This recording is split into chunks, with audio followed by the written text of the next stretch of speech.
মার্কিন পররাষ্ট্রমন্ত্রী Marco Rubio জানিয়েছেন, আগামী বছরের শুরুর দিকে ডোনাল্ড ট্রাম্পের ভারত সফর আয়োজনের জন্য কাজ করছে ওয়াশিংটন। ভারতীয় বার্তা সংস্থা IANSকে দেওয়া সাক্ষাৎকারে রুবিও বলেন, ভারত ও যুক্তরাষ্ট্র বর্তমানে একটি দ্বিপাক্ষিক বাণিজ্য চুক্তি নিয়ে আলোচনা করছে। সেই প্রক্রিয়ার অংশ হিসেবেই ট্রাম্পের সফর হতে পারে। তিনি জানান, সফরের প্রস্তুতি নিতে তিনি নিজেও চলতি বছর ভারত সফর করতে পারেন। রুবিও বলেন, আগামী বছরের প্রথম দিকে প্রেসিডেন্ট ট্রাম্পকে ভারতে আনার জন্য আমরা কাজ করছি। গত সপ্তাহে ফ্রান্স G7 সম্মেলনের ফাঁকে ভারতীয় প্রধানমন্ত্রী নরেন্দ্র মোদী ও ট্রাম্পের বৈঠক হয়। বৈঠকের পর ট্রাম্প জানান, তাদের মধ্যে খুব ভালো আলোচনা হয়েছে।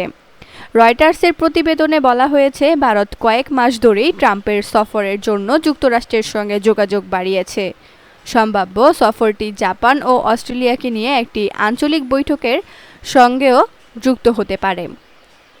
গত এক বছরে ভারত যুক্তরাষ্ট্র সম্পর্কে কিছুটা টানাপোড়েন তৈরি হয়েছিল।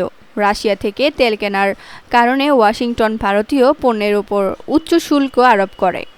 একই সময়ে যুক্তরাষ্ট্র পাকিস্তানের সঙ্গে সম্পর্কও জোরদার করে।